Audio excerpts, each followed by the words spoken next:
আসসালামু আলাইকুম।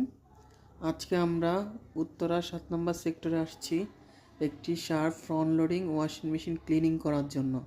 মূলত এই ওয়াশিং মেশিনটি কাস্টমার আমার মাধ্যমেই নিয়েছিল।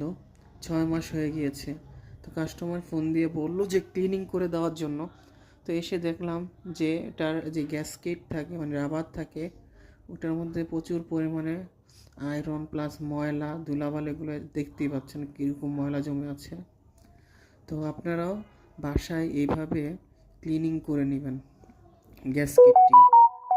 পুরোটা খোলার প্রয়োজন নেই, হাত দিয়ে ব্রাশ দিয়ে ক্লিনিং করতে পারবেন। তাই এই ভিডিওটি দেওয়া। এটা হচ্ছে পুরো নতুন একটা ওয়াশিং মেশিন, মাত্র 6 মাস ইউজ করছে। 6 মাসের মধ্যেই এত ময়লা হয়ে গেছে গ্যাসকেটে। তো ফিল্টারটাও খুলে দেখছি, ফিল্টারটাও মোটামুটি ময়লা ছিল।